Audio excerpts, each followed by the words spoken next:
જય ભગવાન મિત્રો, હું છું પ્રફુલભાઈ પંડ્યા. મારી યુટ્યુબ ચેનલની અંદર આપનું સ્વાગત છે.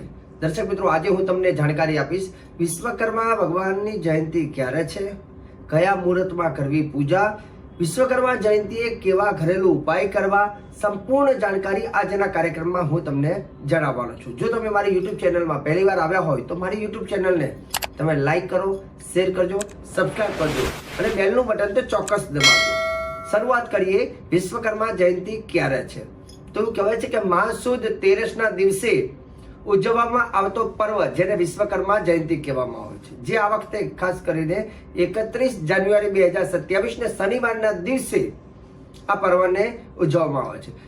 વિશ્વકર્મા ભગવાન જે છે એવું કહેવાય છે કે દેવતાઓના શિલ્પી કહેવામાં આવે છે, જેમનું એક નામ છે દેવ શિલ્પી તરીકે ઓળખવામાં આવે છે. મતલબ દેવતાઓને પણ જ્યારે પોતાના મકાનનું નિર્માણ કરવાનું હોય, પોતાના અસ્ત્ર શસ્ત્રની વાત હોય, ત્યારે વિશ્વકર્મા ભગવાનને કહે છે અને વિશ્વકર્મા ભગવાન એમના ભવનનું નિર્માણ કરે છે.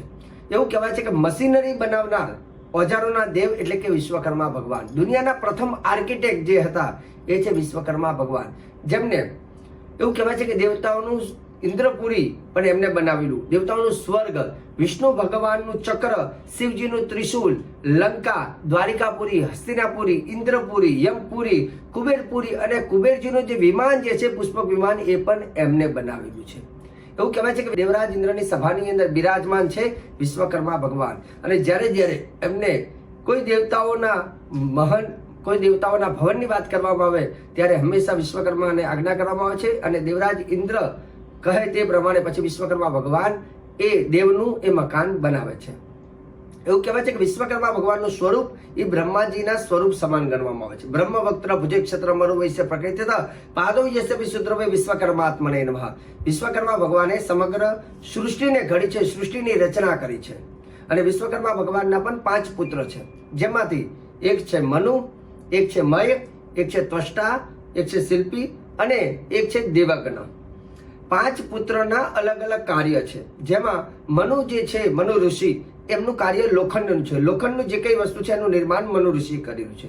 ત્યાર પછી મય કહેતા એમનું કાષ્ટ એટલે લાકડાનું જે કઈ નિર્માણ કર્યું છે મય ઋષિએ કરેલું છે. ત્યાર પછી ત્વષ્ટા એટલે કે તાંબાનું જે કઈ વસ્તુ હોય તે, અને શિલ્પી એટલે પાષાણ કલા, અને દેવજ્ઞએ ખાસ કરીને સુવર્ણ કલા, મતલબ કે જે કઈ સોના ચાંદીનો વ્યવસાય હોય અથવા કોઈ મંદિરનું નિર્માણ કરવાની વાત હોય, તાંબાનો કોઈ પણ વ્યવસાય હોય, લોખંડની વાત હોય તો લાકડાની વાત હોય, જે કોઈ લોકો આ કાર્ય કરતા હોય તે બધા વિશ્વકર્મા ભગવાનના પુત્ર માનવામાં આવે છે. જેથી આ દિવસે વિશ્વકર્મા જયંતિના દિવસે વિશ્વકર્મા ભગવાનની પૂજા કરવામાં આવે છે. વિશ્વકર્મા દાદાના આશીર્વાદ લેતા હોય છે. જેના ત્યાં ફેક્ટરી હોય અથવા કારખાનું હોય, જે મશીનરીથી વ્યવસાય કરનાર વ્યક્તિ, તમામ લોકોએ વિશ્વકર્મા ભગવાનની પૂજા કરવી જરૂરી છે. સાથે સાથે એવું કહેવાય છે કે વિશ્વકર્મા જયંતિના દિવસે પોતાનો જે વ્યવસાય હોય એના મુખ્ય દરવાજો હોય, મુખ્ય દરવાજા ઉપર આસોપાલવનું તોરણ ચોક્કસ બાંધવાનું હોય છે.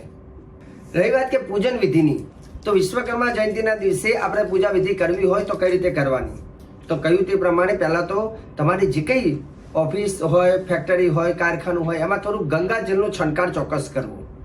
મુખ્ય દરવાજા ઉપર આસોપાલવ અથવા આંબાના પાનનું તોરણ બનાવવું અને તોરણની અંદર પહેલા તોરણને શુદ્ધ કરવા અને તોરણને શુદ્ધ કર્યા બાદ એની અંદર સ્વસ્તિક, ઓમ અને શ્રી આ 3 શબ્દ લખી શકાય. એક સાથીઓ બનાવી શકાય, ઓમ બનાવી શકાય અને શ્રીમ શબ્દ લખી અને પાન ઉપર એવે ચિહ્ન બનાવી અને પાનનું તોરણ બાંધવાનું. રહી વાત વિધિની, તો એક બાજટ અને એક પાટલો લેવાનો, 2 કપડાં લેવાના, એક સફેદ કપડું અને એક લાલ કપડું.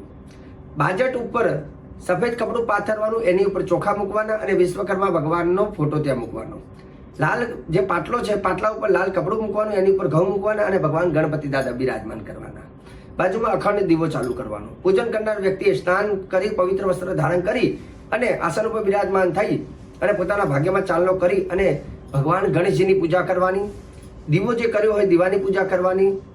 સાથે સાથે વિશ્વકર્મા દાદાની પૂજા કરવાની. પૂજનની અંદર એવું કહેવાય છે કે ભગવાન ગણપતિ દાદા વિશ્વકર્મા ભગવાનને ખાસ કરીને ચંદન કંકુથી તિલક કરવું, ચોખા અર્પણ કરવાના, પીળા પુષ્પથી પૂજન કરવાનું અને સાથે એવું કહેવાય છે કે પ્રસાદની અંદર ગણપતિ દાદાને ગોળનો પ્રસાદ અને વિશ્વકર્મા દાદાને ખાસ કરીને દૂધના પેડાનો પ્રસાદ અર્પણ કરવાનો, પીળા પુષ્પનો હાર અર્પણ કરવાનો.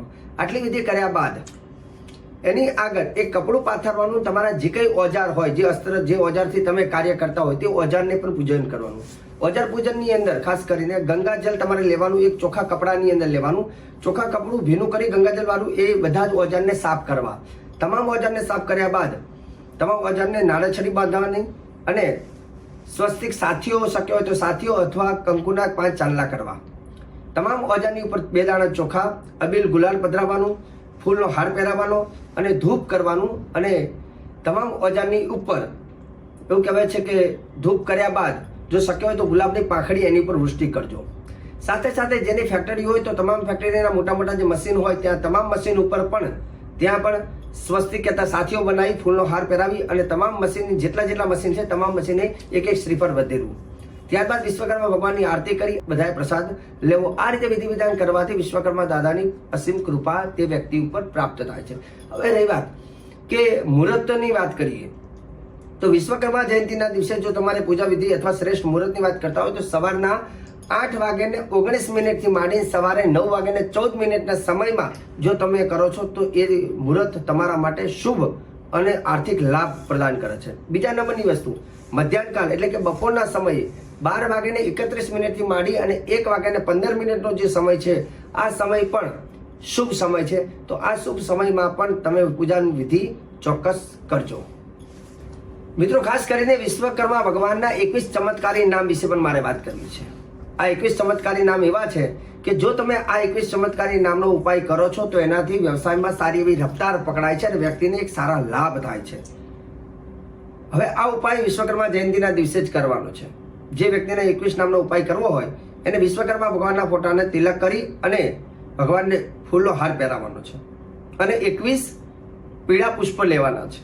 21 પીળા પુષ્પની ઉપર ચંદનના છાંટા નાખવાના છે અને ત્યાર પછી એક પુષ્પ વિશ્વકર્મા ભગવાનના ચરણોમાં તમારે અર્પણ કરવાનું છે. અને બીજા દિવસે તે તમામ પુષ્પને લઈ અને પોતાનું જે વ્યવસાય હોય એની આજુબાજુમાં શક્ય હોય તો જમીનમાં ક્યાંક એ પધરાઈ દેવું અથવા કુંડો લાવી કુંડાની અંદર પધરાઈને રાખજો, જેનાથી વ્યવસાયમાં સારી તરક્કી થશે. આ 21 પુષ્પ અર્પણ કરતી વખતે 21 નામ બોલવાના છે. કયા છે 21 નામ? તો આ પ્રમાણે છે. પહેલું છે ઓમ વિશ્વકર્મણે નમઃ. ત્યાર પછી આગળનું બીજું નામ ઓમ વિશ્વાત્મને નમઃ, ઓમ વિશ્વરૂપાય નમઃ, ઓમ વિશ્વધરાય નમઃ, ઓમ વિશ્વકરાય નમઃ, ઓમ વિશ્વંભરાય નમઃ, ઓમ દેવાય નમઃ, ઓમ ધાર્મિણે નમઃ, ઓમ ધીરાય નમઃ, ઓમ પરમાત્મને નમઃ, ઓમ શ્વેતાંગાય નમઃ, ઓમ હંસવાહનાય નમઃ, ઓમ સત્યાય નમઃ, ઓમ ચતુર્ભુજાય નમઃ, ઓમ કંબીધરાય નમઃ, ઓમ સૂત્રાત્મને નમઃ, ઓમ જ્ઞાનમુદ્રાય નમઃ, ઓમ ત્રિનેત્રાય નમઃ, ઓમ જનલોકાય નમઃ, ઓમ ત્વષ્ટે નમઃ, ઓમ દેવજ્ઞાય નમઃ. આ હતા ભગવાન વિશ્વકર્મા ભગવાનના 21 ચમત્કારી નામ. આ ઉપાય ચોક્કસ કરજો. હવે રહી વાત કે વિશ્વકર્મા ભગવાનનો વિશ્વકર્મા ગાયત્રી મંત્ર, એના વિશે પણ મારે તમને વાત કરવી છે. વિશ્વકર્મા જયંતિના દિવસે વિશ્વકર્મા ગાયત્રી મંત્રનો જો તમે જપ કરો છો તો એનાથી વિશ્વકર્મા દાદા બહુ જ પ્રસન્ન થાય છે. અને એ મંત્ર પણ તમને કહી દઉં, આ પ્રમાણે છે. ઓમ ચતુર્ભુજાય વિદ્મહે હંસવાહનાય ધીમહિ તન્નો વિશ્વકર્મા પ્રચોદયાત. તો દર્શક મિત્રો, આજે વિશ્વકર્મા ભગવાનને લઈને મેં પૂજનને લઈને મુહૂર્ત અને વિધિ વિધાનને લઈને શ્રેષ્ઠ જાણકારી આપી છે. અને જ્યારે જ્યારે વાર તહેવાર આવે છે ત્યારે હું પ્રફુલ્લ પંડ્યા ધર્મની વાત, સત્ય વાત, સાચી વાત અને પ્રમાણિત શાસ્ત્ર પ્રમાણિત વાત જે કહી હશે હું હંમેશા કહેતો રહીશ. જો મારો વિડીયો તમને સારો લાગે ને તો વિડીયોને લાઈક અને સબસ્ક્રાઇબ કરતા રહેજો. સાથે સાથે જ્યોતિષને લઈને તમારે કંઈ પણ જાણકારી લેવી હોય તો તમે અમારા કાર્યાલયનો સંપર્ક સાધી શકો છો, જ્યાં મારી એપોઇન્ટમેન્ટ લઈ અને હું તમને તમારી જન્મકુંડલીના સારા ગ્રહોનું વિશ્લેષણ કરી આપીશ. મને આપી દો હવે રજા. જય ભગવાન.